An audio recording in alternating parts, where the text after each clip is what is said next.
Masa reformasi adalah masa di mana pasca kejatuhannya masa pemerintahan Presiden Soeharto yang kemudian digantikan oleh Presiden B.J. Habibie. Pada masa reformasi, keadaan sosial dan politik lebih terbuka dibandingkan masa Presiden Soeharto. Masa reformasi dimulai pada masa pemerintahan Presiden B.J. Habibie sampai dengan sekarang. Pada 21 Mei 1998, Presiden Soeharto menyampaikan pidato pengunduran diri dari jabatan presiden. Peristiwa ini menandai berakhirnya masa pemerintahan Orde Baru yang berlangsung selama kurang lebih 32 tahun. Peristiwa ini juga mengawali sebuah era baru dalam sejarah pemerintahan Indonesia, yaitu masa reformasi. Pada masa reformasi, banyak perubahan yang dilakukan pemerintah untuk mewujudkan kesejahteraan rakyat. Bagaimana kondisi perekonomian Indonesia pada masa pemerintahan Presiden B.J. Habibie? Pada masa pemerintahan B.J. Habibie, Indonesia sedang mengalami krisis ekonomi terburuk dalam waktu 30 tahun terakhir. Disebabkan oleh krisis mata uang yang didorong oleh hutang luar negeri yang luar biasa besar, sehingga menurunkan nilai rupiah menjadi seperempat dari nilai tahun 1997. Krisis yang telah menimbulkan kebangkrutan teknis terhadap sektor industri dan manufaktur serta sektor finansial yang hampir ambruk, dibaprak oleh musim kemarau panjang yang disebabkan oleh badai El Nino yang mengakibatkan turunnya produksi beras. Masalah ekonomi merupakan fokus utama pemerintah Presiden B.J. Habibie. Ia berhasil memperbaiki nilai tukar rupiah dari 17.000 per US dollar menjadi 7.000 sampai 8.000 per US dollar. Pada minggu pertama pemerintah Presiden B.J. Habibie, ia memisahkan Bank Indonesia menjadi lembaga independen dan bebas intervensi pemerintah. Presiden B.J. Habibie melakukan program reformasi ekonomi untuk mengatasi krisis yang terjadi di Indonesia.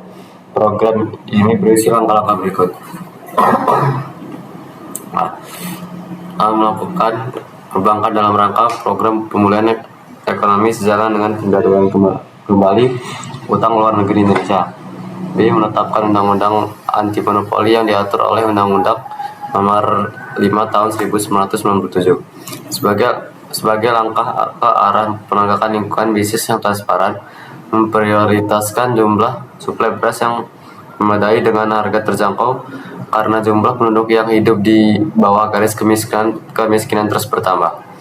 Ini melibatkan pedagang menengah, kecil, dan koperasi untuk ikut serta dalam distribusi beras guna mencegah monopoli dan penimbunan beras oleh pedagang besar. M. Mengendalikan jumlah uang yang beredar. F. Mengimplementasikan reformasi ekonomi yang disyaratkan International Monetary Fund (IMF). Kebijakan ekonomi Presiden B.J. Habibie dilakukan dengan mengikuti saran-saran dari Dana Moneter Internasional yang dimodifikasi.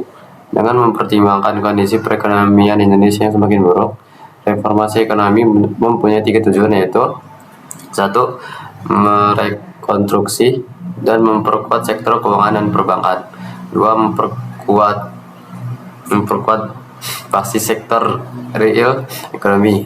3. Menyediakan jaringan pengalaman sosial bagi mereka yang menderita akibat krisis. Sesuai TAP MPR nomor 10 MPR tahun 1998 tentang penanggulangan krisis di bidang sosial budaya yang terjadi sebagai akibat dari krisis ekonomi, pemerintah telah melakukan program jaringan pengalaman sosial atau JPS, program jaringan pengalaman sosial terutama di bidang kesehatan dan pendidikan. Telah banyak membantu masyarakat miskin dalam situasi krisis. Selain itu, pembangunan kelautan Indonesia mendapat perhatian yang cukup besar. Kebijakan otonomi daerah. Kabinet Reformasi Pembangunan menerbitkan Undang-Undang Nomor 22 Tahun 1999 tentang otonomi daerah yang mendekatkan negara dengan masyarakat. Otonomi daerah merupakan upaya dari Presiden B.J. Habibie dalam mengatasi kesenjangan yang terjadi antara pusat dan daerah. Selama ini segala urusan pemerintahan dan keuangan terpusat di Jakarta. Akibatnya, banyak daerah penghasil sumber daya alam seperti Riau, Sumatera Selatan, Irian Jaya, dan Kalimantan hidup di bawah garis kemiskinan. Dengan otonomi daerah, Presiden B.J. Habibie berharap Indonesia mampu keluar dari krisis ekonomi. Bagaimana kondisi perekonomian Indonesia pada masa pemerintahan Abdurrahman Wahid? Masa pemerintahan Abdurrahman Wahid 1999 sampai 2001. Pemerintahan Presiden Abdurrahman Wahid berusaha melepaskan bangsa Indonesia dari kondisi krisis. Dalam kondisi tersebut, Presiden Abdurrahman Wahid berupaya membangun kembali mitra ekonomi dengan negara lain. Presiden Abdurrahman Wahid melakukan diplomasi ke luar negeri secara intensif. Pada 3 bulan masa pemerintahannya, hampir semua mitra ekonomi Indonesia di 4 benua telah dikunjungi. Kunjungan tersebut membawa dampak positif bagi negara, yaitu pemulihan perekonomian dan mendorong aliran investasi ke Indonesia. Kondisi perekonomian di Indonesia sudah jauh lebih baik meski belum stabil, seperti laju pertumbuhan PDB atau nilai pasar semua barang dan jasa yang diproduksi negara mulai positif, dan laju pertumbuhan ekonomi hampir mencapai 5%. Selain itu, Presiden Abdurrahman Wahid juga merestrukturisasi lembaga pemerintah seperti menghapus departemen yang dianggapnya tidak efisien, yaitu menghilangkan Departemen Penerangan dan Sosial untuk mengurangi pengeluaran anggaran, membentuk Dewan Keamanan Ekonomi Nasional untuk mengatasi krisis ekonomi. Nah, pembubaran Departemen Penerangan dan Sosial ini diiringi dengan pembentukan Departemen Eksplorasi Laut melalui keputusan Presiden nomor 355/M tahun 1999 tanggal 26 Oktober 1999. Sedangkan penjelasan mengenai tugas dan fungsi termasuk susunan organisasi dan tata kerja departemen ini tertuang dalam keputusan Presiden nomor 136 tahun 1999 tanggal 10 November 1999. Nama departemen ini berubah menjadi Departemen Kelautan dan Perikanan atau DKP berdasarkan keputusan Presiden nomor 165 tahun 2000 tanggal 23 November 2000. Pembentukan departemen ini memiliki nilai yang strategis, mengingat hingga masa pemerintahan Presiden B.J. Habibie, sektor kelautan Indonesia yang menyimpan kekayaan sumber daya alam yang besar justru belum mendapat perhatian yang serius dari pemerintah. Selain eksplorasi dan eksploitasi sumber daya kelautan, berbagai kegiatan ekonomi yang terkait langsung dengan laut meliputi pariwisata, pabrik dan perawatan kapal, dan pengembangan budidaya laut melalui pemanfaatan bioteknologi juga dilakukan.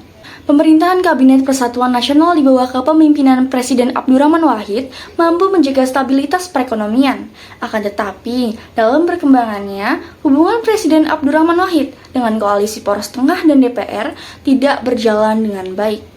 Hal ini dikarenakan Presiden Abdurrahman Wahid pernah mengumumkan pemberlakuan dekret berisi pembubaran DPR MPR, mengembalikan kedaulatan di tangan rakyat, serta membekukan Golkar sebagai bentuk perlawanan terhadap pelaksanaan sidang istimewa MPR. Akan tetapi, dekret yang dikeluarkan Presiden Abdurrahman Wahid tersebut tidak diakui oleh MPR. Masa pemerintahan Megawati Soekarnoputri. Pemerintahan Presiden Megawati Soekarnoputri masih mewarisi berbagai krisis ekonomi pemerintahan sebelumnya. Oleh karena itu, Presiden Megawati Soekarnoputri melakukan berbagai upaya pemulihan ekonomi. Beberapa kebijakan ekonomi pada masa pemerintahan Presiden Megawati Soekarnoputri yaitu sebagai berikut. Yang pertama, mengatasi masalah utang Indonesia peninggalan Orde Baru sebesar 150,80 miliar US dollar dengan cara meminta pengunduran utang sebesar 5,8 miliar US dollar pada pertemuan Paris Club tahun 2002. Yang kedua, menaikkan pendapatan per kapita cukup signifikan yaitu sekitar 930 US dollar. Kebijakan ini mendapat sambutan dari pasar karena tidak sampai sebulan dilantik sebagai presiden, kurs mata uang rupiah menguat menjadi 8.500 per US dollar yang semulanya 9.000 per US dollar. Yang ketiga, melakukan privatisasi BUMN. Privatisasi merupakan kebijakan menjual seluruh atau sebagian saham perusahaan negara pada periode krisis dengan tujuan melindungi perusahaan negara dari intervensi kekuatan politik dan melunasi pembayaran utang luar negeri. Pemerintah menjual Indosat pada tahun 2003. Hasil penjualan itu berhasil menaikkan pertumbuhan ekonomi Indonesia menjadi 4,1% dan inflasi hanya 5,06%. Faktor yang mendorong penjualan aset Indosat yang pertama, menutupi kekurangan APBN agar investor kembali terpancing ke Indonesia. Yang kedua, kondisi APBN yang minim sehingga tidak memungkinkan pemerintah saat itu untuk menambah peralatan tempur TNI. Dampak positifnya, yang pertama, dari penjualan Indosat ini yang juga merupakan liberalisasi telekomunikasi paling utama, yaitu hilangnya hambatan-hambatan akses pasar. Yang kedua, dengan penjualan Indosat ke STT, Temasek, Indosat mendapatkan transfer teknologi yang lebih modern sehingga industri telekomunikasi Indosat Indonesia makin melebarkan sayapnya dengan menawarkan dan menyediakan jasa telekomunikasi ke seluruh pelosok negeri yang awalnya jasa telekomunikasi hanya dapat dinikmati di kota-kota besar. Dampak negatif yang pertama, pihak asing yang berinvestasi di Indonesia saat ini tidak mematuhi aturan dan undang-undang tentang penanaman modal asing, bahkan terkesan meremehkan.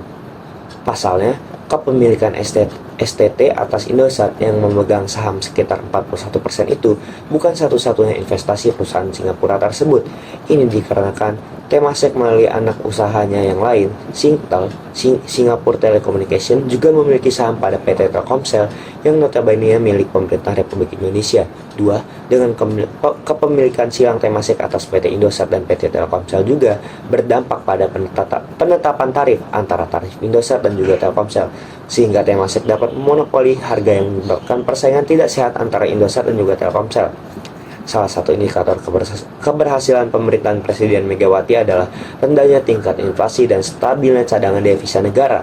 Nilai tukar rupiah relatif membaik dan berdampak pada stabilnya, berimbas meningkatkan kepercayaan investor terhadap perekonomian Indonesia yang dianggap menunjukkan perkembangan yang positif.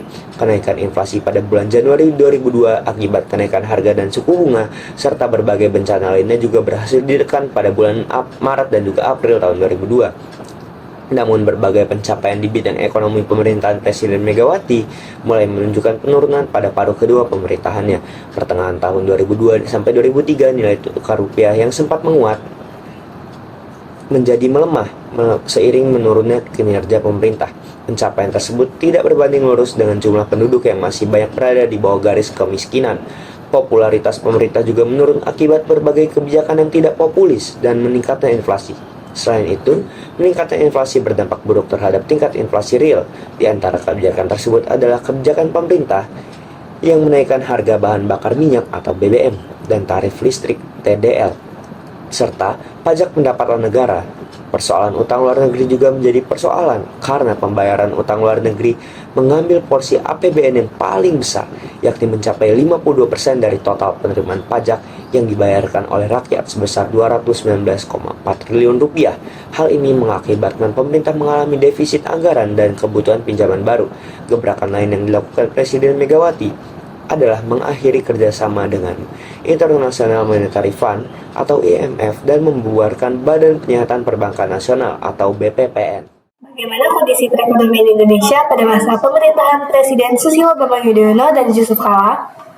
Pada masa pemerintahan Susilo Bambang Yudhoyono atau SBY dan Yusuf Kala, mereka menetapkan sektor ekonomi sebagai agenda utama dengan tujuan mewujudkan Indonesia sejahtera melalui program perbaikan iklim investasi.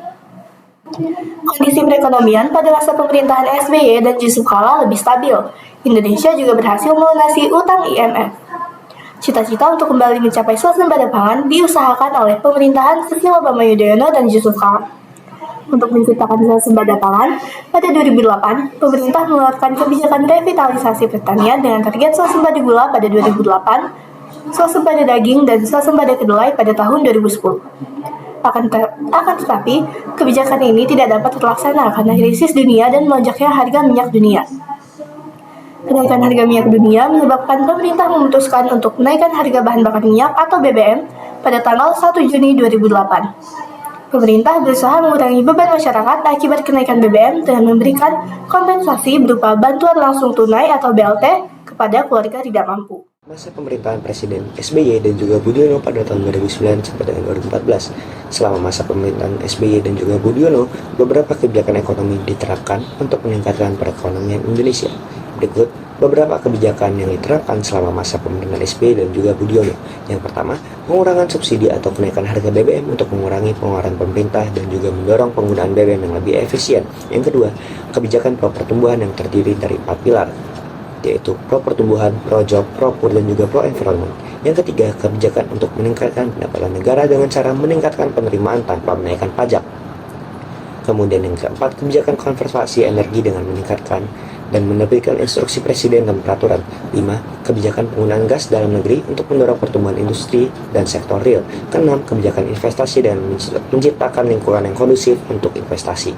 Meskipun beberapa kebijakan berhasil meningkatkan perekonomian Indonesia seperti kebijakan pro-pertumbuhan, namun beberapa kebijakan juga memiliki dampak negatif, seperti pengurangan subsidi atau kenaikan harga BBM yang menyebabkan konflik sosial dan ketidakstabilan ekonomi di dalam negeri.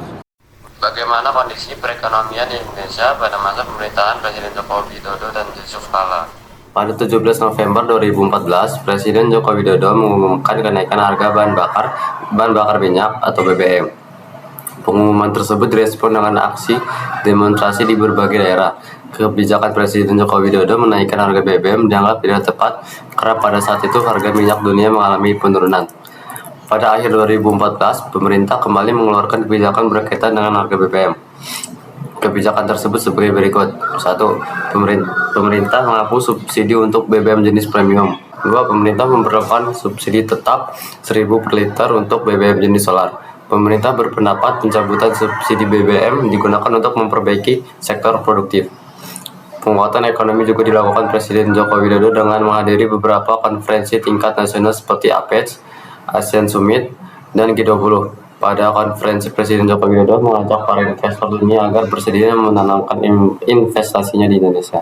Untuk meningkatkan kesejahteraan rakyat, Presiden Joko Widodo membangun berbagai infrastruktur seperti jalan tol, jembatan, bendungan, pelabuhan, dan juga bandara. Fokus pembangunan infrastruktur pun tidak lagi di Pulau Jawa, tetapi merata di seluruh wilayah Indonesia. Presiden Joko Widodo menaruh perhatian lebih di wilayah perbatasan dengan membangun pos lintas batas negara atau PLBN dengan fasilitas yang lebih modern. Pemerintah juga membangun pusat ekonomi seperti pasar, SPBU, pelabuhan, dan bandara di sekitar perbatasan. Presiden Joko Widodo juga menerbitkan Kartu Indonesia Sehat, Kartu Indonesia Pintar, dan juga Kartu Keluarga Sejahtera. Indonesia juga telah melakukan lompatan dalam peningkatan nilai ekspor hasil tambang melalui kebijakan hilirisasi. Contohnya, hilirisasi nikel dan barang daripadanya yang mengalami lonjakan dari 0,65 juta US dollar pada tahun 2017 menjadi 5,94 juta US dollar. Secara statistik, rasio penduduk miskin dalam 5 tahun terakhir mengalami penurunan. Pada tahun 2014, jumlah penduduk miskin tercatat sebanyak 10,96%. Pada tahun 2015, sebesar 11,13%. Pada tahun 2016 mengalami penurunan menjadi 10,7%. Pada 2017 sebanyak 10,12%, dan pada tahun 2018 turun kembali menjadi 9,66%. Dari sisi pengelolaan ekonomi, selama 5 tahun terakhir, tingkat inflasi rendah terjaga pada level 3% atau yang terendah dalam satu periode pemerintahan sejak era reformasi. Ini menggambarkan bahwa daya beli masyarakat terjaga dan terus tumbuh. Bagaimana kondisi perekonomian Indonesia pada masa pemerintahan Presiden Joko Widodo dan Ma'ruf Amin?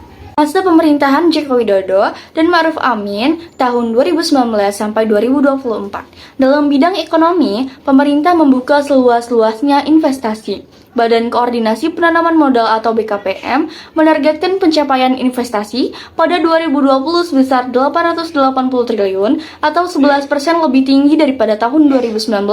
Selanjutnya, agar perekonomian di daerah makin meningkat, pemerintah membuka investasi di sektor manufaktur dan investasi di kawasan industri atau kawasan ekonomi khusus atau KEK. Indonesia telah mengalami berbagai pertumbuhan yang luar biasa dan berhasil melewati berbagai tantangan, termasuk krisis akibat pandemi COVID-19. Pandemi memaksa pemerintah melakukan pembatasan aktivitas masyarakat untuk mengerem laju penyebaran virus. Akibatnya, situasi perekonomian tanpa ampun anjlok menuju titik resesi. Dari kuartal 2 2020, keterpurukan ekonomi dimulai. Dan pada akhir 2020, pertumbuhan ekonomi Indonesia tercatat minus 2,9%. Namun, konsolidasi cepat Jokowi terhadap kabinetnya membuat ekonomi tak terlalu lama terpuruk di titik terendah.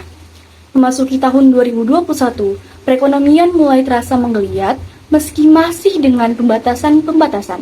Setidaknya, sampai semester 1 2021, ekonomi Indonesia lebih baik ketimbang rengkuhan di 2020 dengan bertumbuh 3,1%.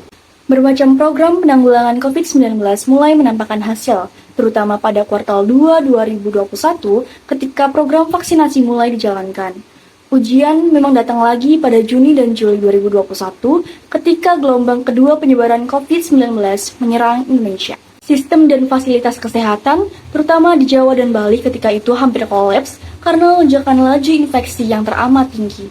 Akan tetapi, respons dan kesiapan pemerintah serta masyarakat yang sudah lebih baik membuat puncak keparahan infeksi virus ini tidak berlangsung lama. Kini, bahkan tingkat rata-rata penularan COVID-19 di seluruh wilayah Indonesia sudah berada di titik terendah. Keberhasilan pengendalian itu lagi-lagi akan membuat gerak perekonomian kian laju. Faktor pendorong pemulihan ekonomi saat ini masih didominasi ekspor dan investasi. Sebaliknya, daya beli domestik masih rendah.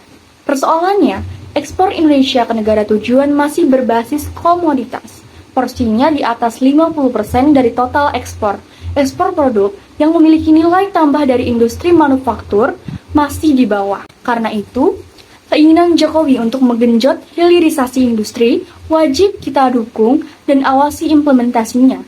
Hilirisasi sendiri adalah suatu proses transformasi ekonomi berkelanjutan di mana kebijakan industrialisasi berbasis komoditas bernilai tambah tinggi menuju struktur ekonomi yang lebih kompleks. Ini akan beririsan pula dengan niat pemerintah meningkatkan investasi.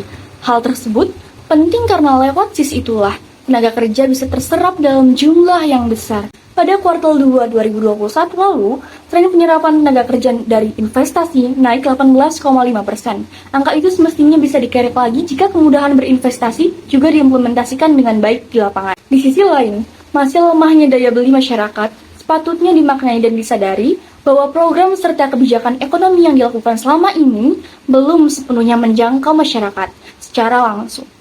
Salah satu keputusan penting lain yang diambil Presiden Joko Widodo adalah rencana pemindahan ibu kota negara. Presiden Joko Widodo berencana memindahkan ibu kota negara dari Jakarta ke Provinsi Kalimantan Timur.